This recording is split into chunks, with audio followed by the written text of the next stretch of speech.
Blackballed. Blackballed. Blackballed.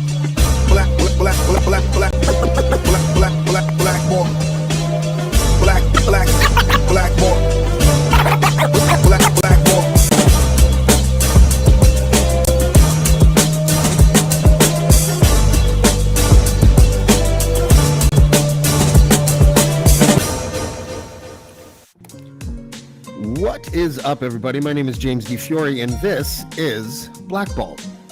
I have had a few days off, coming back to the sticks from Toronto, and it turns out my favorite thing to do in Toronto now is to go out, find good non-Caucasian food, bitch and moan about the price of that non-Caucasian food, which has nothing to do with the fact that it's non-Caucasian, and then go home wherever I'm staying and eat it.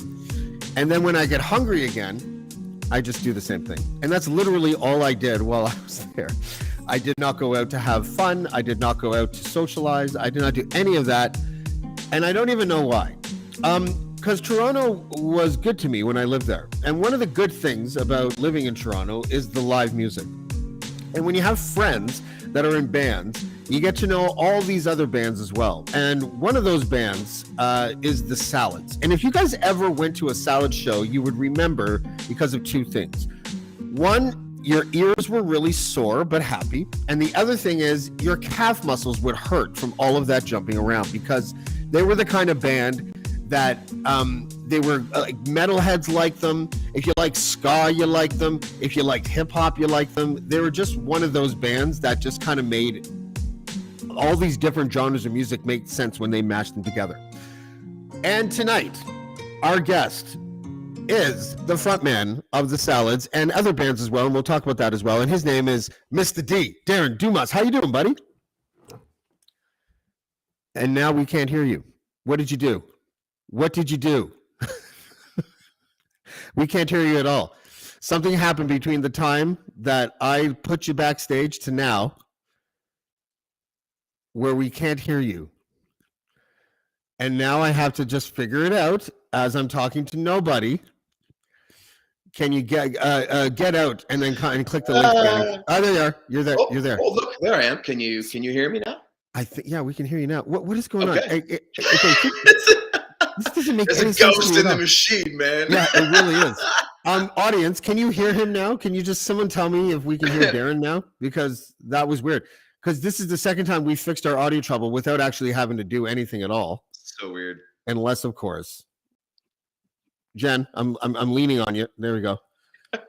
Apparently, I don't know. They're talking to each other now. That's what my chatters do. Yeah, okay, we got the thumbs good. Up. My chatters do that, eh? They don't talk about the show. They hardly ever ask any questions. You know what they do? They exchange fucking recipes and chat with each other. They chat with each other. It's really kind of endearing, but mostly annoying. All right, so how you doing, man? How are you? I'm good, man. Thank you. How are you? Thanks so much for inviting me on the show. I'm a fan. A newer fan. I don't want to sound too deep. I've only listened to a handful of shows. Like I said to you earlier off air, that one episode you did with interviewing Dean, I had a good listen to on a drive up north this summer, and then recently your interview with M. Greiner, both fantastic, and yeah, I'm enjoying the show, and I want to start listening to more of the Plymouth Brethren stuff that you're doing, because I'm very interested in that, and I applaud you for your efforts, and thank you for the deep diving and the research that you're doing. The let's just say the dedication and time, because you're touching on risky topics that will affect and affect your life in different ways that people don't always think about, and but it turns out awesome. Thank you for saying that, Darren. I appreciate that.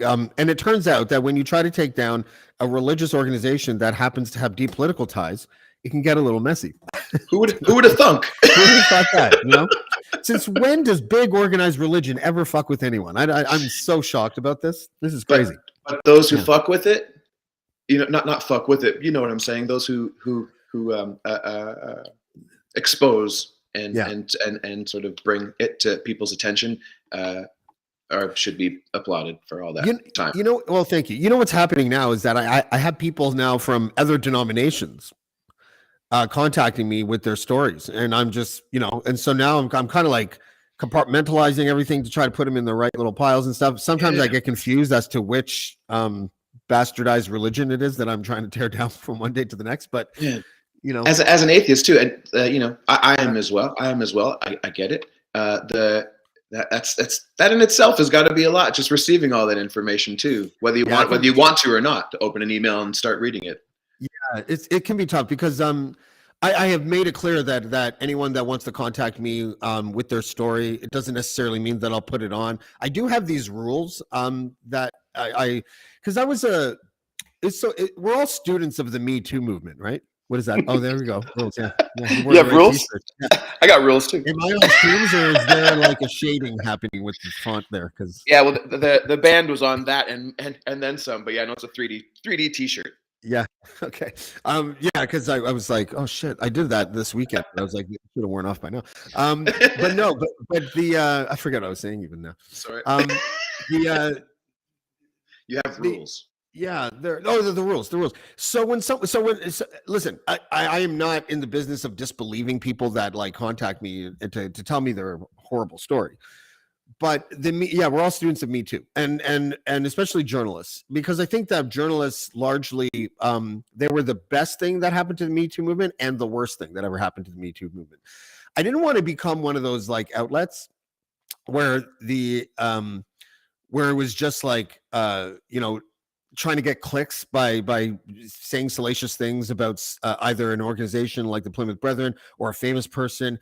And the person doing the accusations was anonymous, and there was no evidence or no police report.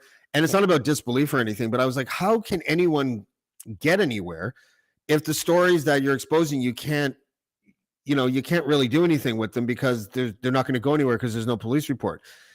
And so I made it a rule that if you wanted to come on the show and share your story, you're more than welcome to, but there has to be a police report. And it's interesting because it actually, all the credit belongs to Cheryl Hope, the first person from the Plymouth Brethren who I spoke with, who did file a police report at my sort of, not urging, but I did let her know what I wanted the format to be like. And she did it, to her credit. And it was a grueling, like 11-hour interview with the RCMP or whatever. And when it was over, I called her and I'm like, I'm really sorry. Like, I hope it wasn't like too awful. She's like, no, it's like, it was awful, but it was something that I had to do. And it was like freeing. And so she became this inspirational sort of touchstone for a lot of other people to come forward too. And that's really what I get out of it, is watching these people sort of become their own rescuers, right? Like, it was really, I just found it really, I still find it really moving. Yeah, it's amazing. And like I said, I'm going to get deeper into it because I've just seen that you're doing that, and listening to what you and Dean were talking about it as well too. But but so amazing. Let's start at the beginning. Where are you from? Like, where did you grow up? I grew up right here where I have landed back to, actually, in Stratford Ontario. Oh, yeah. I was born in Smooth Rock Falls, near Timmins. Okay. But at the age of 2.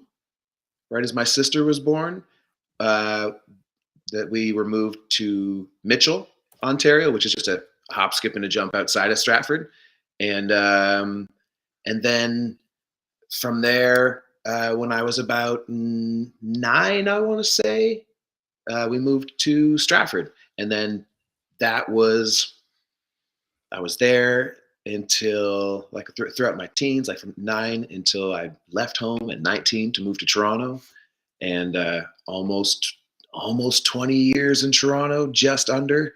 Yeah. And then moved here, back home with my wife and kids. Yeah. It's funny because I'm sort of asking you, but I'm sort of not. But when you mentioned that you're from Stratford, how many times is the very next question a Bieber question? Often now. Yeah, absolutely. It's switched from but you know what, there's the history of music, the people here that have come out of Stratford, and that reside still in Stratford, or newer residents even, is long list, way beyond Bieber. originally when my first sort of connection, and my name is in the thank you notes of her first record on EMI, but my friend Dana Manning was sort of the first to kind of my generation anyways, and my friends to leave the city and get signed and all that. But you know, she's close with Lorena McKennitt. Lorena McKennitt's from Stratford. Richard Manuel, from the keys player who committed suicide from the band, was born in Stratford. Esthero was born in Stratford. Really? Yeah, I found that out a bit later too, because she didn't live here, but she was born at the hospital here. Oh wow. The list goes on. Ron Sexsmith is one of my neighbors down the street. He's a recent Stratfordian. Yeah, and M. Griner lives there too now. M. Griner's here as well too. Yeah. That's interesting. Yeah, it's funny. Esthero, I was living in Los Angeles and I was in a really bad mood. I was at a place called Bardot and I went there with a friend and I was eating this chicken and I was like, and it tasted like lemon meringue pie, this chicken. Right? I don't know what they did to it. Like, you know, lemon and chicken sounds great, but this literally tasted like lemon meringue pie, but chicken. And so I was like ready to leave. I was like, this is because it cost me like $60, you know, LA, right? Like, and it was like, whatever. So I'm just like, I was ready to leave and I put my chair back and I'm about to call the waitress over. And this woman walks over and she looks at me and she waves as she walks by me. And I was like, well, fuck, this is my waitress. She just waves me. And it was Esthero. And they started doing a performance. Her and her band started doing a performance like right beside the table. So I got this. Yeah, it was very strange. I have the film. It's so funny because remember the old DSL cameras where if you zoomed, the sound would go away? Yeah. I had one of those. So I'm interrupting this really brilliant performance every time I zoom in. Yeah, I love Esthero. I thought she was like a trailblazer, really. Oh man, she's amazing. And much love to her right now. She's going through some difficult personal times that she opened up on Instagram about. I don't know if you've seen any of that, but she's beautiful and amazing songwriter. I love her music as well too. I wish there was more of it, but very cool. She's still kicking. So let's go to the salads now because and I don't know if you're aware of this. So here's the band pick that I chose to find. I thought this was first of all, I thought it was hilarious because I was like, is he posing with his mouth open? Yeah, always. For some reason, when there's a camera in front of me, my mouth just goes open. Yeah, I can't fucking close it. But it's funny when you Google stuff and you find out other things. Like I don't know if you guys need to start launching lawsuits because they made a whole cartoon, or I think it's a video game. Is it a video game? Have you seen this? Oh yeah. Oh, of course, I've seen that before too. That's been around for a while. This I think it's a Australian kids cartoon. Okay, well that would be that. I would be like calling a lawyer because first of all, you guys toured for like 2 years in the South with the president of the United States of America, right? Like 2 weeks. 2 weeks. Okay, so I thought it was 2 weeks. Yeah. Okay, yeah, still, just probably 2 felt weeks. like 2 years with that fucking Peaches song for Christ's sake. Yeah. No, we did in Australia, all across Australia to like sold out shows, but surprisingly, and well, not surprisingly, but ironically, the President's United States' biggest audience is in Australia. There's a lot of bands from Canada that have that same thing. Do you remember Ember Swift? Yes. She was huge in Australia. And now she lives in China where she's huge there too, I think. But like, and then Eternia, the rapper, she had a big audience in Australia as well. I love Silk. Yeah, she's great. Old friend. Yeah. So you were part of that milieu back then. Like, it's so funny. Every time I have a musician on, I mention the Pocket Dwellers. But anyways, the Pocket Dwellers, you guys played a lot of shows with, right? My brothers. Yeah, rest in peace, Sheldon. Rest in peace, Sheldon. Absolutely. Yeah, absolutely. I'm still. You know, I was saying to a guest that I had last week. I think it was Naja Caliber. Naja's like he's the FIFA World Cup. He's the official FIFA World Cup host, arena host, which I think is amazing. But just on Sheldon for a sec. Yeah. Oh my God, that he was born to do that shit for real. And it's funny because he makes fun of himself because people over there think he's Kevin Hart all the time. He's a little dude. Yeah. So black guy. I told him, I'm like, you're lucky you're in this era because if this was the 80s, it would be Gary Coleman nonstop. Yeah. Right? Yeah, dude. But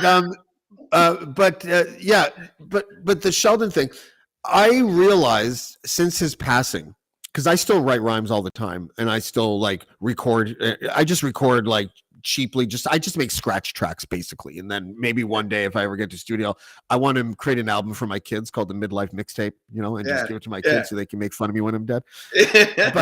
But when I record, I go out on the deck and I'll smoke a joint or something like that, and I realize that I have this neural pathway that I must have had for 30 years that I didn't realize until after he passed, where I have an automatic thought of what would Sheldon think of this.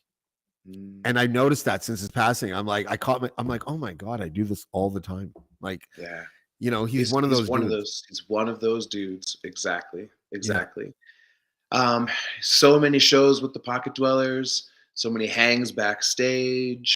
My Bob Marley tribute that I've had going for over 10 years. I want to say 15, but it could be less than that. Our main drummer the majority of the time has been Marco Raposo from the Pocket Dwellers. Nigel and I have a new project, that sort of spearheaded by our brother Skits, aka Iverson Black. That's right. I heard that track. That's a great track, dude. Yeah. So cheers, thank you. This group of 6 guys for this tune that was just sort of a feature on Skits' record, on Iverson Black's record. Was just a kind of a posse cut, and it was received so well, and we had so much fun doing it that we're working on a full record now, and it's a lot of fun. I'm really stoked and feel super fortunate to have these guys on a team together and to be able to have an outlet. Again, I'm similar to you, where I'm constantly writing things that pop into my head, making notes of rhymes, and I'm stoked to have an outlet to get them out there and use them. Yeah. Were you a rapper before a singer? Yes. Yeah, I would say so. I'm more confident on a rapper on the microphone than I was a singer. And that sort of just evolved. And then I had to start doing singing lessons to be a better singer, but also more so sustain the voice while touring and being able to just take care of myself properly. What were you listening to growing up? Man, I listened to everything, but growing up, my favorite band after I was at the first Stone Temple Pilots show in Toronto, but while the show was awesome, the opening act that I wasn't expecting. This is pre-internet. I was the only information I had was from my subscription to Rolling Stone that they were on tour with the Butthole Surfers. So I'm looking up the Butthole Surfers, getting to know them a bit more. But when we show up, there's a big backdrop that says, they have a bulldog on it and says the Mighty Mighty Boss Tones on the backdrop. Who the hell is this? So you can imagine that kicked my teenage ass and was a heavy influence to where I left the venue. Like, that's my favorite band of all time. Really? And so the ska and even the dancer, that's why we had a dancer in the Salads, straight up influence from the Boston's. Who else did we know that had a member of the band that danced?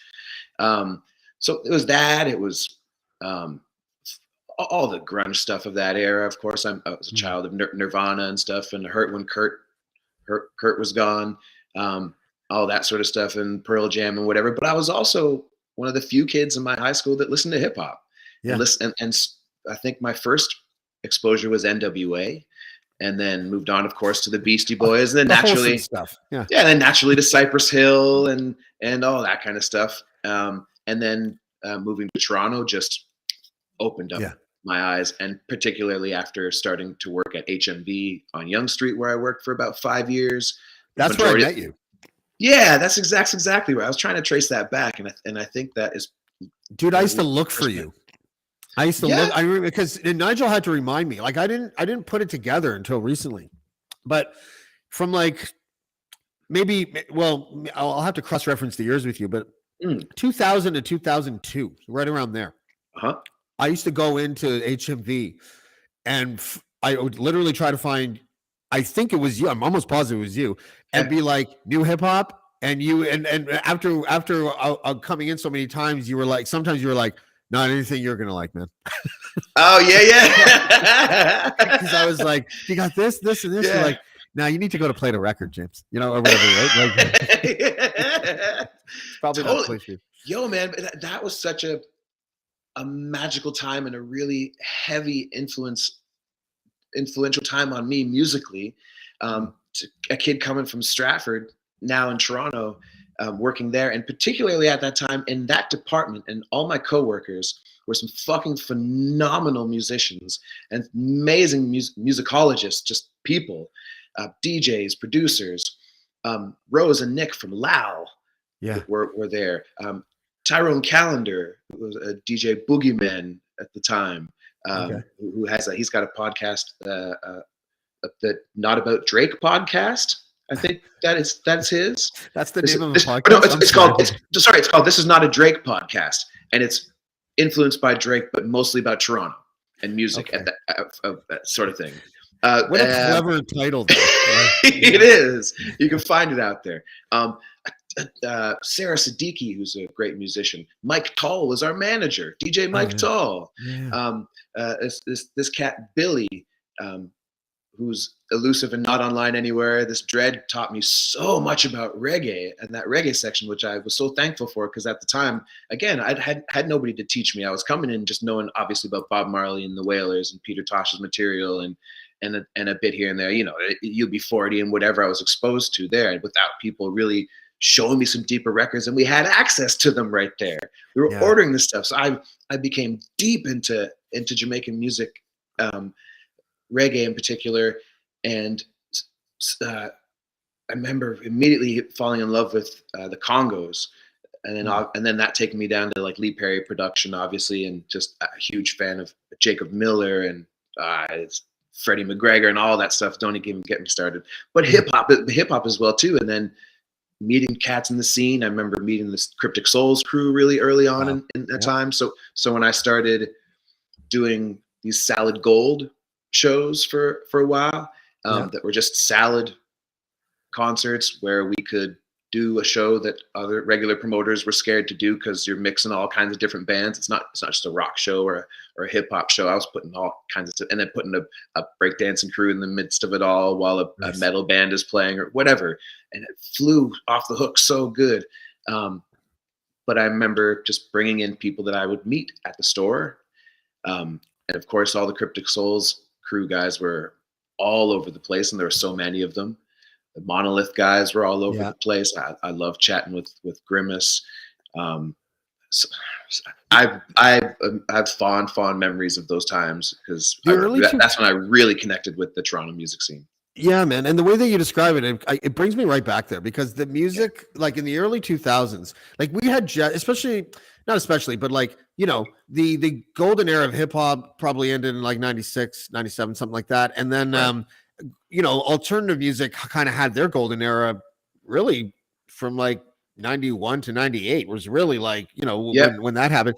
And so what I think happened, and I'm just totally spitballing this theory. Sorry to interrupt you. Yeah. But I would even push past 96, 97 a little bit, because I feel like that Dilla era was a little, maybe you're hitting it right on the note, but maybe it was a bit 98 as well too. But anyways, I just wishful thinking that it lasted a bit longer. It might be a bit subjective. You're right. We're bookending it below 2000 anyways, right? Like for all you youngsters out there that thinks, you know, everyone that thinks that 50 Cent is old school, you know, I guess it is now.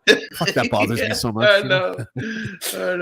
But that was that era, that early 2000s kind of like era of music was so experimental. Like it was like, and the fusion that was happening was like amazing, you know, and that's where bands like yourself and the Pocket Dwellers and, you know, Bedouin SoundCloud, like all these bands that like were, and by the way, they're the most genius band in my mind, because not only was their music great, but they knew, unlike the Pocket Dwellers, and I love you guys, that you can't feed more than 3 Canadian bandmates when you're a Canadian band, right? Like I always joke with that. I used to always joke with Nigel about feeding 10 people. Like, how do you feed 10 people? A band like My Son the Hurricane, you need to chat with Dano, their drummer, who runs the whole thing. That's a 14-piece band.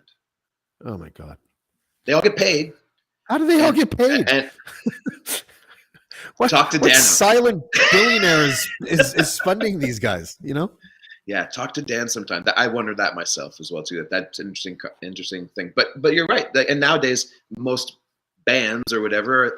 I was at a show last night. I took my mom out to go see Jacob Banks at History. Yeah. Absolutely in love. I'm a huge fan of his. He's a English artist, Birmingham, and him on a mic, a drummer, and then a guitar player who played guitar and hit samples sometimes too. 3-piece band. That's that, and the opening act was exactly the same. You see a lot more of that lately because of just exactly the point that you're making, that you can't travel, especially nowadays too. You can't travel with a huge band unless you have some sort of unlimited funds. Yeah, it's kind of depressing. Like even Feldman is probably not going to book bands with more than 4 members now to tour the like Frosh tour, right? Because it's just costs too much money. Like you're all going to be staying in the same hotel room, and it's going to have one queen size bed, and your drummer is going to take it. Yeah, we had that issue at the same time. When we went from a 5-piece to a 4-piece, like with and without our dancer, it was like it was a matter of 2 hotel rooms or 3. There's 2 beds in each one. Yeah, there was a lot. That was one. I remember that was one little change and factor of that, and why we decided to keep just 4 guys and travel with 4 guys. It was just easier than 5. Even the odd number was like that. One of the things you did that was probably a highlight for the Salads was the Warp Tour, I would imagine.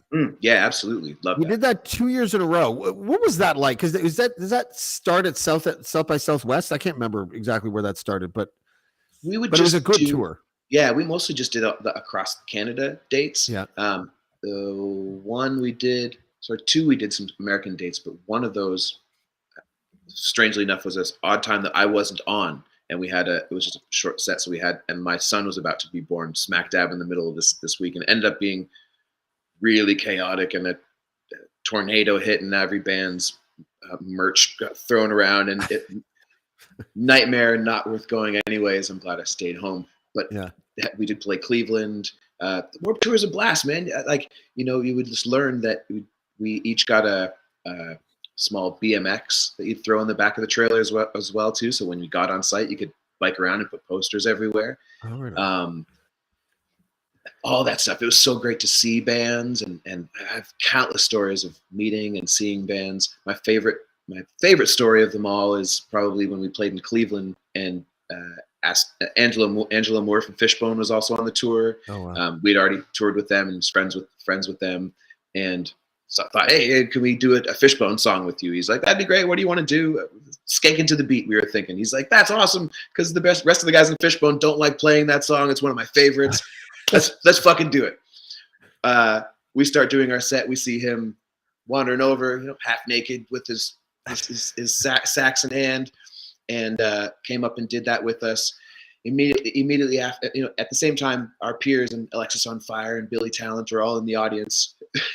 The few Canadians over the border with us, loving what was happening. We finished the song. Kevin Lyman of Warped Tour, the organizer of Warped Tour, the man of Warped Tour, comes up on stage, gets my microphone from me, or he had Angelo's microphone. Says to the crowd that this is what Warped Tour is all about. Mixing something old with the new, and keeping the scene alive this way, and showing both and everything. And then the crowd goes crazy. He turns to Angelo and says, stay up here with these guys. Wow. Angelo comes over to us and he wants me to stay up here with you guys. What do you want to do? Do you know any other Fishbone songs? And the rest of our set turned into a bunch, whatever Fishbone songs we could pull out of our ass. And it's all a blur to me. I don't remember what happened, but everybody seemed to love it.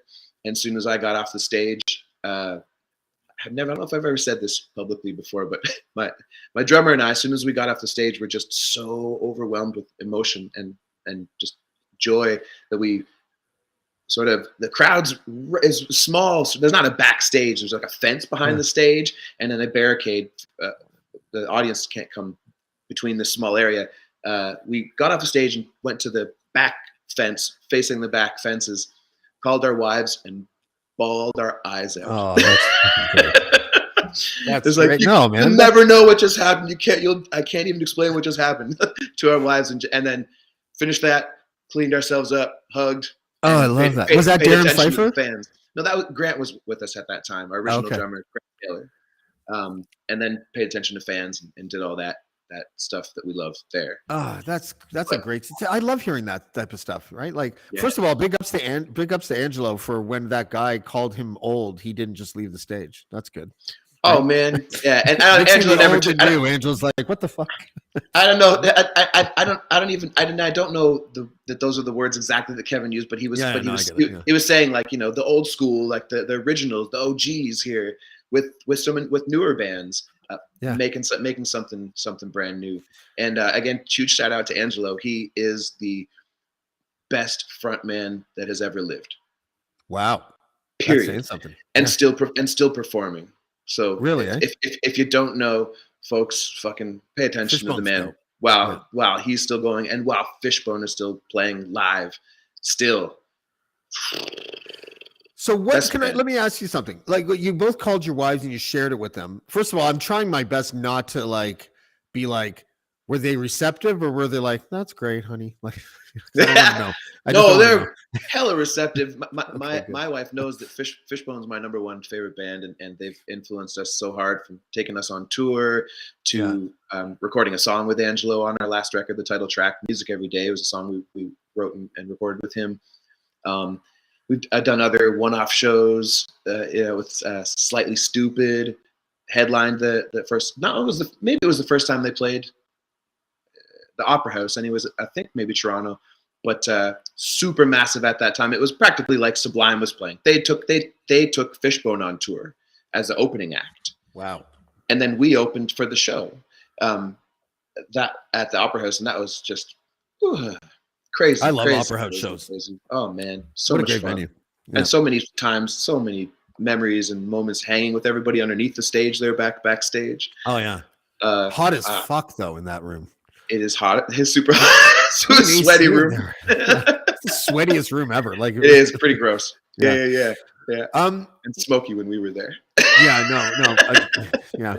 Low ceiling. Every time I was in that room, I was usually pretty high. But I was usually the guy with the weed. Passing something. Yeah. Likewise. No, but I like that. I like it when I hear musicians that are impacted by something that has to do with what they're doing because it was just overwhelming to them. And it's funny because you don't want to dwell, I guess, too long in that space, because for some people it probably stops them from progressing, but you do got to feel it and allow yourself to like feel excited for what you've accomplished, right? Like that. And the spontaneity of it all must have been also one of the main ingredients of how it impacted you. Yeah, for sure, man. For sure. Initially, like Fishbone taking us on the road, they liked our music initially, but the big seller when they came to Canada was like, can we use their drum kit? So we don't have to bring a drum kit as much. This and that. Actually, that tour was Fishbone and the English Beat and us. That was a trip. Yeah, dude,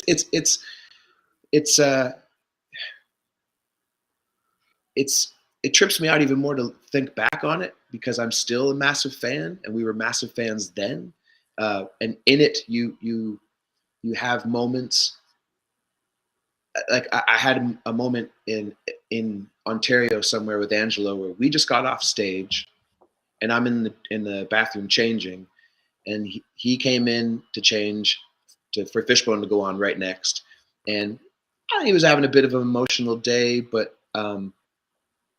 congratulated me on our show and said how he enjoyed it, and then started getting into me about how he was not sure how much longer he could continue to do what he was doing. Fishbone was going through a bit of a tougher time then and losing some members. And it wasn't all exposed to us, but I felt it through him, and I knew that, and I know about it now after, they've been talking about it and how they went sort of down emotionally and up on this roller coaster.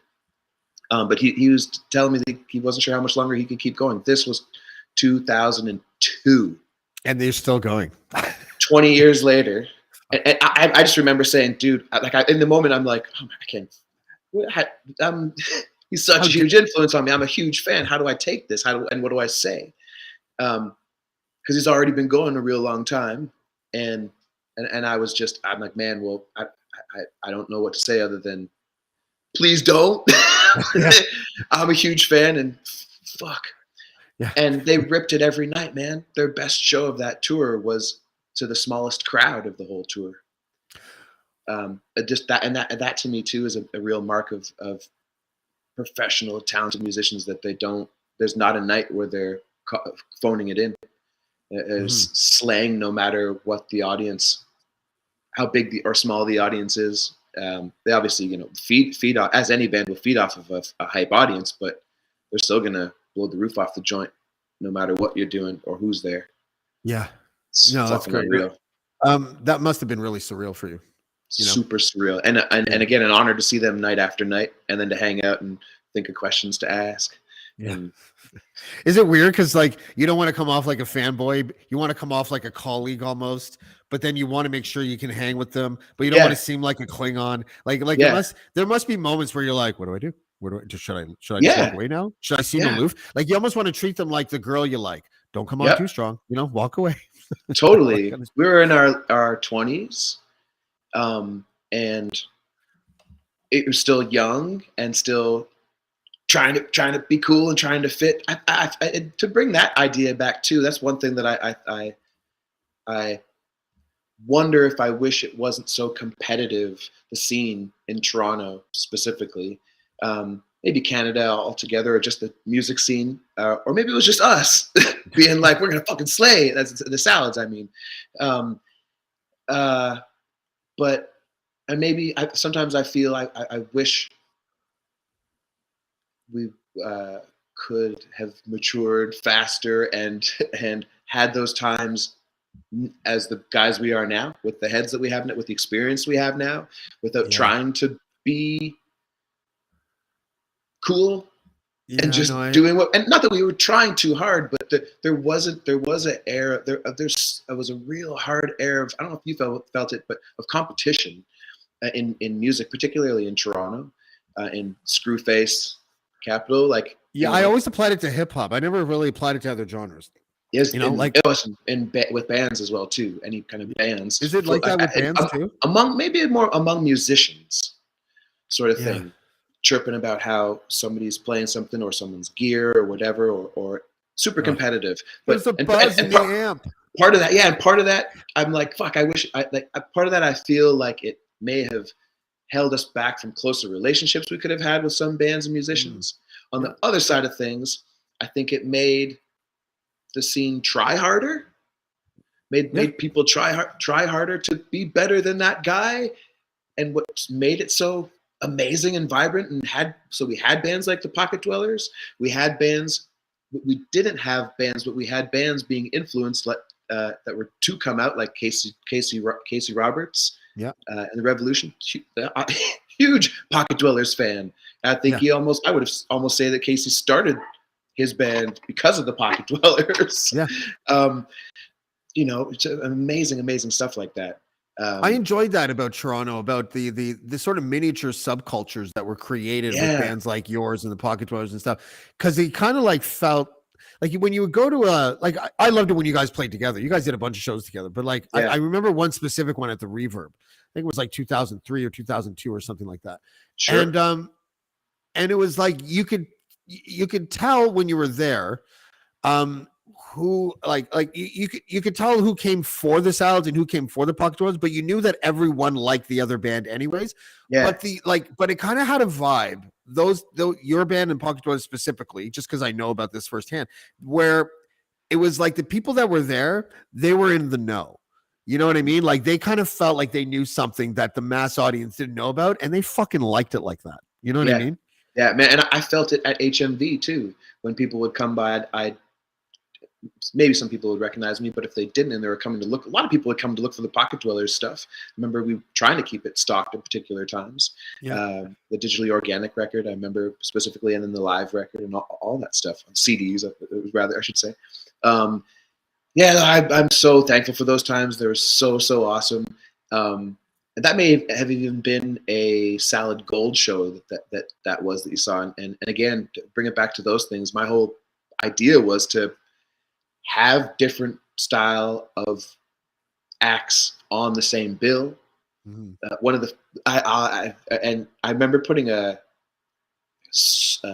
friend of mine who was a soul artist named Joel Parisian, plays keys, sings like fucking Stevie Wonder, white guy, and then a reggae band on the same bill and a hip hop act. And I clearly remember standing to this group of dreads that were there for the reggae act, going like, "Holy fuck!" Like you hear this white boy losing their mind, Yeah. and then all of a sudden a breakdancing crew parts the crowd in the middle, and people are like, "What the fuck?" Yeah. I love that stuff because it exposed people that were, again, promoters were scared to mix that kind of stuff up, and because the Salads were a mix of genres, it just felt right. And because of the people I was meeting at HMV and making friends with, were passionate about their music, and I listened to all kinds of music. And Toronto's so multicultural. It just made sense for so many reasons, and it worked like a fucking charm. And I think it sparked more things kind of like that, or maybe again more bands, and to just inspire them to start up other music. And you have kids now? I do, yeah. I've got a 15-year-old son and a almost 6-year-old daughter. Oh, we have a daughter the same age. Yeah, it's the greatest. Amazing, so amazing. She's Yeah. my creative one. Yeah. She's mine too. It gets it's interesting because when you have kids, that changes your perspective of not just like what you did for a living, because obviously, like, if you're not making a lot of money as a musician, in Canada, big surprise, you might have to do things. But even as a dad, and trying to like navigate the waters of like kids and what they should look out for. We were talking a little bit before we went on air about some stuff that like you had to deal with when you were growing up. In your family. And I was actually really inspired by what you told me about, how your sibling kind of handled that. Are you okay to talk about that kind of stuff? Or absolutely. Like, yeah, absolutely. It's been such a long time, and we've had so many conversations about it, as has my sister. So what we're getting at, for those who are wondering what we're being elusive about, I mentioned to you mainly because I think it was this year or last year, I've got a radio, an online radio show I've been doing for almost 10 years called Nice Time Theme Radio. It's just kind of what I feel like doing it once a month as a new episode. I've tried to do that, and then just theme shows. And I did a theme show recently about police and cops. Yeah. And introed the whole show telling the story about how my father was an OPP officer, and he had sexually abused my sister as young as she can remember until she was about a preteen, I would say, when my parents split up. And he obviously, as any kid, your dad's your hero and you look up to him. And as a police officer too, his position there, he was a community services officer also. So he was the officer that came into schools and teach kids about bicycle safety and bring the case of drugs to show you what certain things look like and to look out for and all that kind of stuff. I'd say that was my first, on a side note, I'd say that was my first exposure, going down in the basement and cracking open this case and seeing a little rolled up joint. Real? And I don't think so. It may have been. The joint sure as hell wasn't. Can I tell you something? If that was my dad and I found that case, I would have known in about 10 minutes. And knocked it open. No, I wasn't that daring. No, not at all. Yeah. I mean, again, all I was ever taught is going to kill you. But she came out about it after my parents split up. And she was just a wild teenager and off the hook, and kind of blurted it out once to my mom and my stepdad, and it's kind of it went from there. Went to court. He went to correctional institution, not a real prison per se, because any child abusing police officer is not going to survive in a normal prison. And he got out. My sister to this day is a amazing woman. She's a mother to 2 boys, a wife to a great husband. My brother-in-law is awesome. And she's a teacher as well too. She's been a teacher for many years and highly regarded. Like the schools trying to pull her in to be principals, and from what schools pulling her here and there. And she has, as I mentioned to you off air, she's even incorporated some of her experience into her earlier teachings. I don't know that she does so much now, but I think that, in addition to a lot of therapy that she had, really where it was healing for her and cathartic. She, for example, one teaching thing that she implemented with some classes, she'd have a sheet of a bunch of pictures of different men, young, of all different cultures and background, and one was a picture of my father in his OPP uniform, and said, one of these men is a sexual abuser, has abused people, a person, young people. And the kids obviously would never guess the police officer. She'd tell them after they all made their guesses that that's who that is. I don't know that she connected it to herself. She may have down the road, or even just depending on the students that she was teaching and their age or their upbringing, how they were receiving it. But that in itself as well too built some created some early discomfort for me with police in general. Then obviously growing up as a teenager and growing a fondness, even still to this day, it's not a secret that I'm a big cannabis fan. I can tell by your eyes, buddy. Massive weight off my shoulder in 2018 when Canada legalized. But I've only had a few run-ins with officers, but anytime that I have not been pleasant. I don't have much respect at all for them, and that's how early that sort of started. I'm learning even now. I was talking to my mom about this last night as we were driving to and from Toronto. I'm feeling like I'm learning that I have a discomfort with even just men in authority, authority figures that are male. I don't like big egos, and particularly big egos with guns. Badges. Or priest collars, And I'm not trying to be funny because I know what you mean by the authority thing. Like I have met in the last 10 years, probably because of where I live now for the last 6 years, I've met like, I don't know, half a dozen priests, but in like places that other than church. And one time was I can't remember where I was, but there was like 3 people shaking this one guy's hand, and it was like father, father, father. And when he got to me, I was like, Mike, because I'm not calling you dad. I'm not doing it.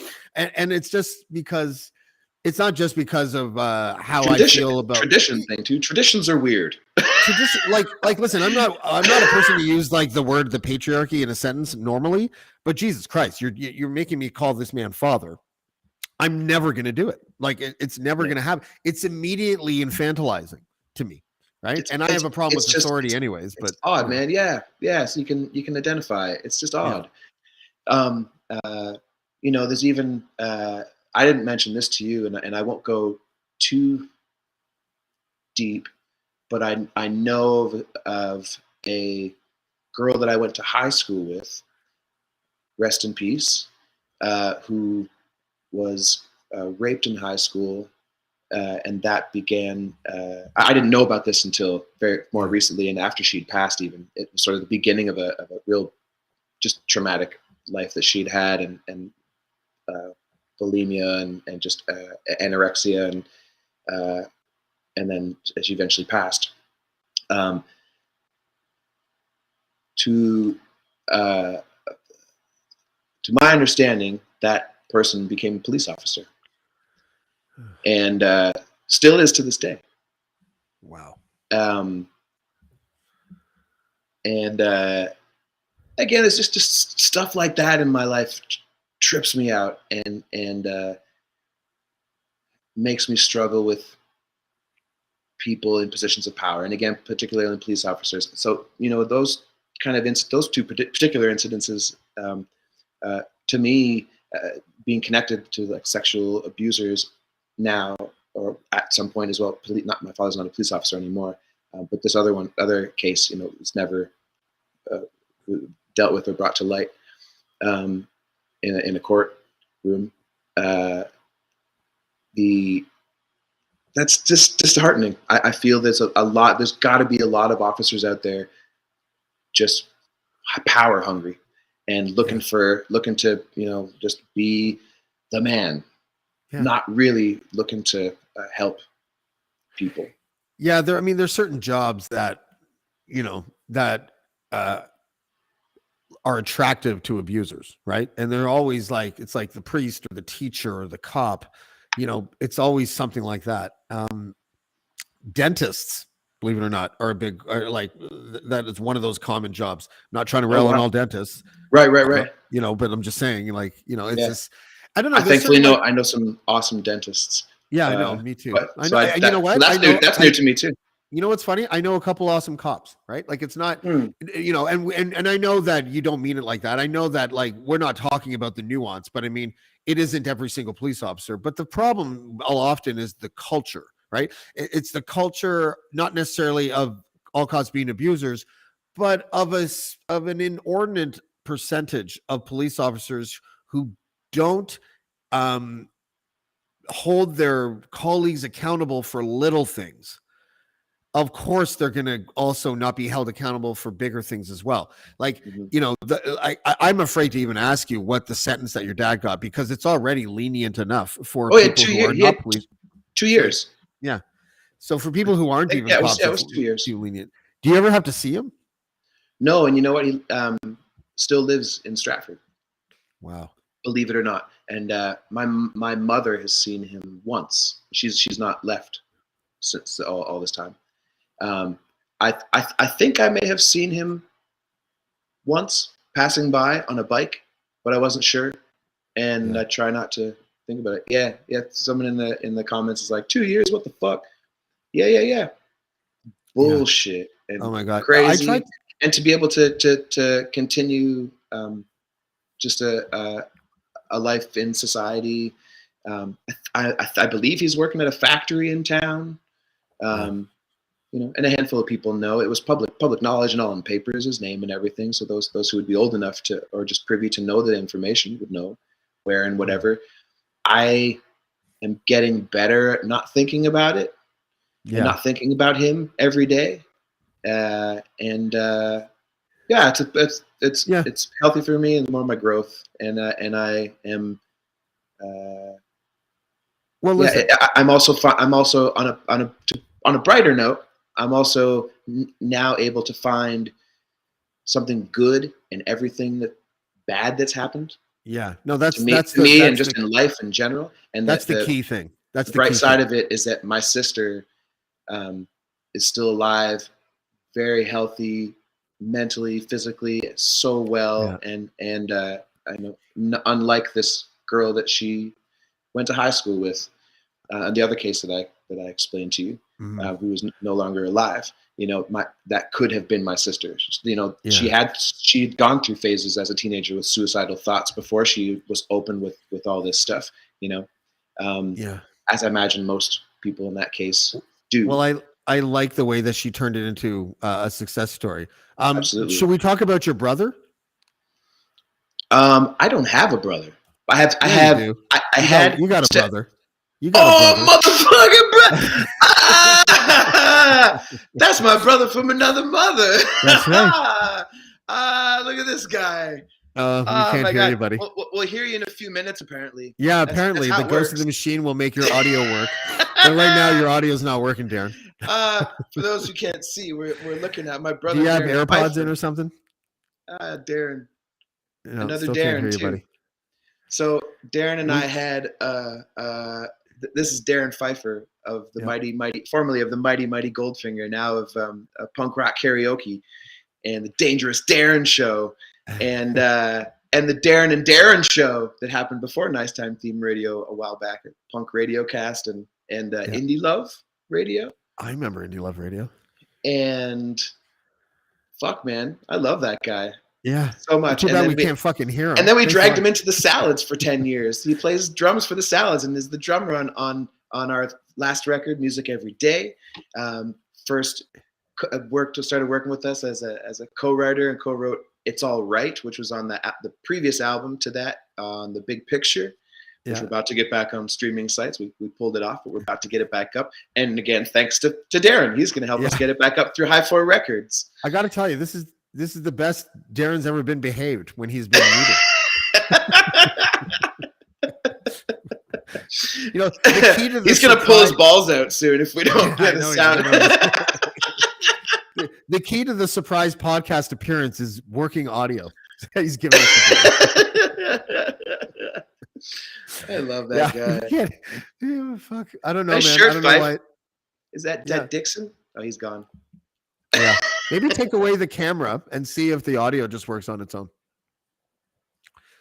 You might need to refresh it too. That's what worked for us later. Yeah. Well.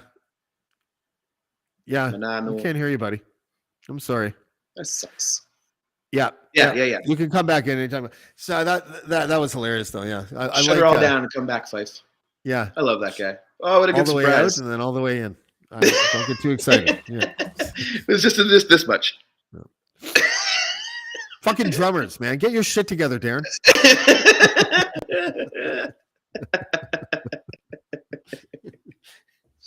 I don't know what to tell them. Where are you, Fife? Are you in LA right now? Yeah. Yes. Yeah. Okay. Yeah. I was driving. We could ask yes or no questions. Yeah, I'm gonna remove you, Darren, and then you're gonna come back and see if maybe that'll work. I don't know. Audio troubles. I don't know. Yeah, it's the bane of my existence because I'm not a tech guy, dude. When I first started this podcast, it used to happen all the time, and I used to get cold sweats. And I had Noam Chomsky was my very first show, right? Oh, wow. And it was I don't know how I agreed to get him to do it. I think I lied to him and told him it was going to be the Dean Blundell show because I was the co-host at the time. And then I was like, okay, we're about to start the inaugural episode of Blackballed. But when we were in the green room, I couldn't get it to work, and I'm just sweating buckets, and I'm just like, I can't make this fuck up. And I got on the phone with our producer Chris Rook, and I'm like, you got to make this work for you somehow. He's like, first of all, stop fucking crying. Second of all, back to the thing. That's like worked out. I'm not a tech guy either. I'm happy that we figured this out at least. Yeah, but now I'm like, now because even if I was a tech guy, like our tech issue at the beginning, we're literally just sitting there. I'm scratching my head, and then all of a sudden it works. There was no reason why it worked. There's no tech guys that's going to explain why that worked. You know, it's impossible. But yeah, man. Hopefully we can get Darren back. We only have a few minutes left, but I wanted to bring him in. He was supposed to be in a little while ago, but he had a work thing. But yeah, that's all good, man. I was going to ask you though. Guy. Yeah, he's a great guy. I was going to ask you though about when you got us the Warp Tour, you split with the label. Why was it amicable? Like, why was that? You can trash labels on my show because I fucking hate them.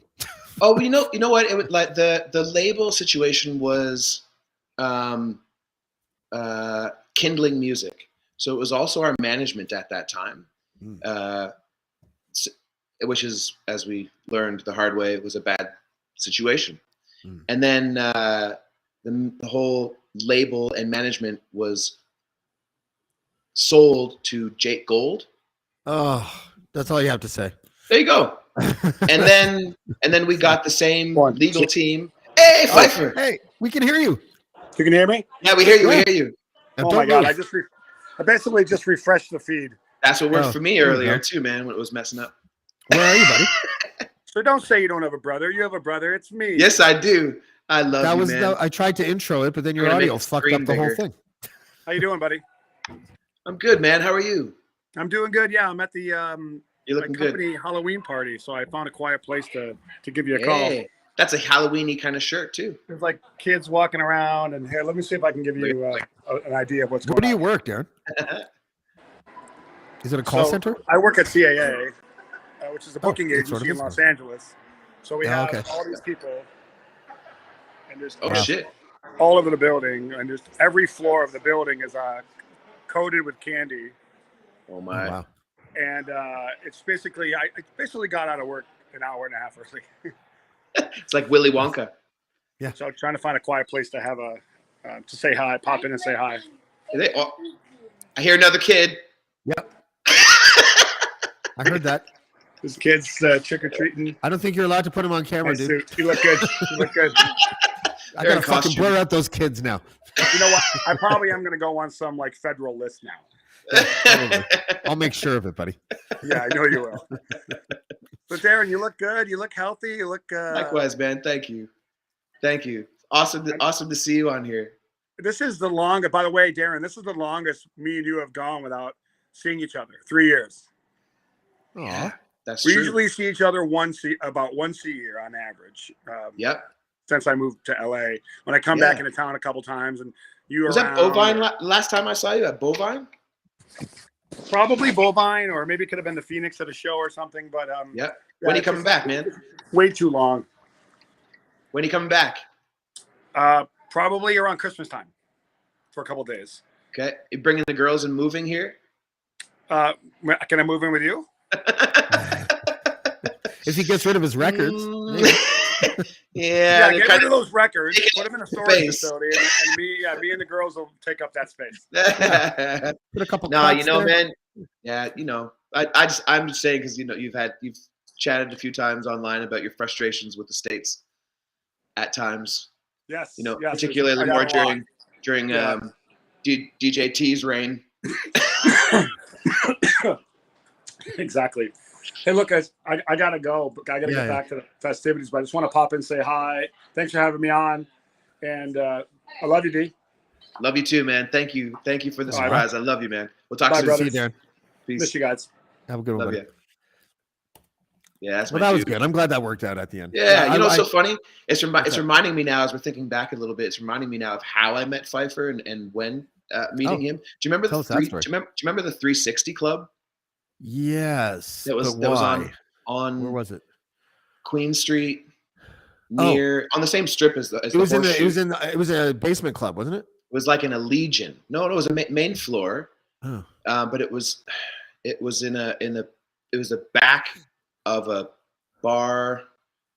But that's where I met Pfeiffer. I saw the Scatolites there, the original like Jamaican ska band. Yeah. Play there, and Fife was there, and I was a Goldfinger fan. Someone mentioned to me that he was there, and I was like, holy shit. And our manager was there at the time, and his office was right across the street.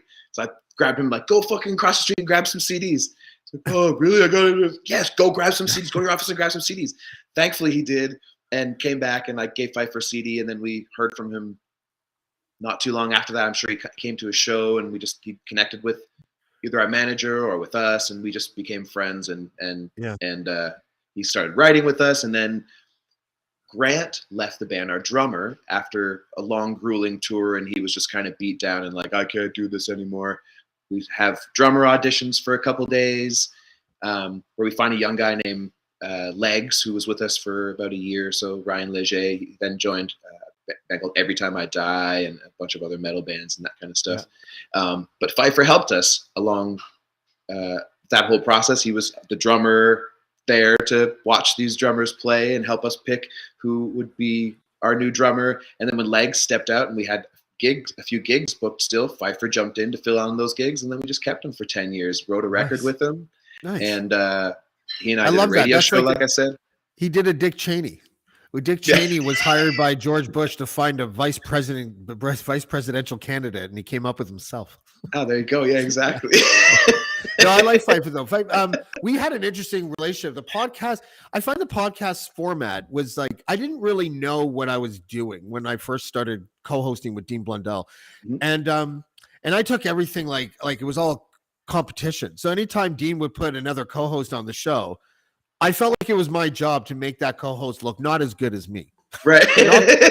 and oftentimes it made me look worse than the guy I was trying to chat. Sure. So unfortunately, Darren, and I don't really even have any specific memories of that, but I think in the back of my mind, I was like, who's this fucking guy? What the fuck? And I would think I was, but he honestly, it's the Toronto thing again. It's a competitive scene. There's something like, I gotta be better than that guy, but is it good? Is it bad? Did it make you better? Did you learn some things from it? I think it probably stalled my progress. If you really want, if you really want to know the truth. I've learned bridges. So much. Like I can't even watch like a podcast from like 6 months ago. I can't. Right. I'm just like, I can watch anything from the last 2 months. I'm pretty happy with. Anything before that, nah, I can't. Kind of like musicians and their music. Probably. I haven't listened to a Salads album in years. I just started to go back to listen to songs, but. but they're good. I rewrote them for that reason. I love them, but they're different to me. They're different to me than they are to the listener, right? I have a different. Yeah, it's always like that. Yeah, it's interesting. Yeah. Well, listen, buddy, it was good to like get to know you and catch up. You know, we have so many mutual friends that it was only it only made sense that that you came on, but yeah, man, like when I told people that you were coming on the show, there was a lot of like even my wife is like. Her ex is a friend of yours, and I forget the name of the band. But his name's Paul, and he was also a drummer. Zool's Evil Disco? Could be. I remember that. Demansky? That's the guy. Yeah. Okay, there you go. Yeah. He plays in a bunch of different bands, but yeah. But you know, like there's like it's like you're like Kevin Bacon. You know, the 6 degrees of Kevin Bacon. Everyone knows. Yeah. Thank you, man. We often joke that the Salads in general were kind of like that, like the Kevin Bacon of the Canadian music industry. We'd be like, name a Canadian band, I'll tell you how we're connected to them. Kind of. We play that game so often. That's right. Well, listen, I had a good time. We'll have you back. We'll have you back in the new year or something like that because that was fun. Again, you know, thanks for asking me to be on the show. I enjoy watching the show. I like that. I think again.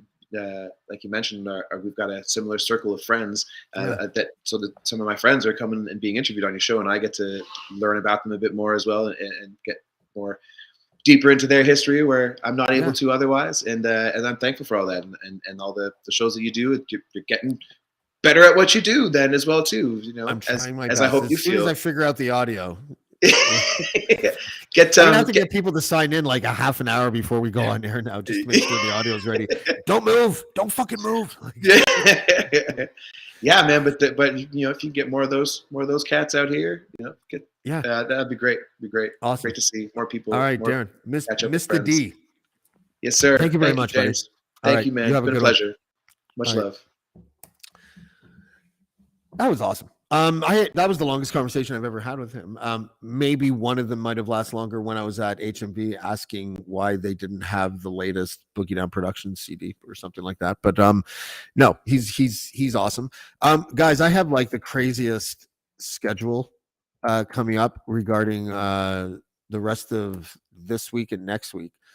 So get ready because it's going to be crazy. So tomorrow I have Tammy Robert. She is a writer from the Dean Blundell Network, and we are going to talk about her being such a ferocious critic of the home province that she lives in, which I love and I think is awesome. Then on Monday, 31st, we have Jeffrey Perlman. He is the author of The Myth and the Life of Bo Jackson, which is a book that just came out, I think, 2 days ago. On November 1st, we have Jesse Brown from Canada Land, and he's going to talk about the David Wallace pod series that he's doing called Ratfucker. And then on Wednesday, we have Megan Murphy. Megan Murphy is a journalist and a writer. You might remember her she was going to do a talk at a Toronto library about 3 years ago, pre-pandemic. And there was like this gigantic protest trying to stop her from actually going into the library to talk. And to the librarian's credit, she was like, she hasn't done anything. She hasn't broken any rules. So, you know, we think it's ridiculous. And yeah, she's a gender theory critic, you know, but she's very reasonable. Gender theory is one of those topics that we should be able to talk about without somebody calling you a bigot, because I think it's a worthwhile conversation to have. And you know, sometimes there are certain issues where you're kind of pushed into this is the right way to look at this issue, and then people become too afraid to ask questions. And I think that's what's happened with gender theory. I think if people say that if you question gender theory, then you say trans people don't exist, and it's actually not like that at all. That's the oversimplistic definition that people give it, because there are certain people that don't even want you to talk about any issues because they think that it's all said and done. So Megan Murphy is one of those touchstone guests who, she was banned for life off Twitter I think she's back under an account that's more about her brand. But either way, we're going to talk to her on Thursday. And then we have a couple of guests on Thursday or Friday that I still have to confirm. But if I can, that is going to be one of the biggest weeks that I've ever had. So my big thanks to Darren Dumas, Mista D. Thank you for coming out. And we will see you next time on Blackballed. Blackballed. Blackballed. Blackballed. Blackballed. Blackballed. Black.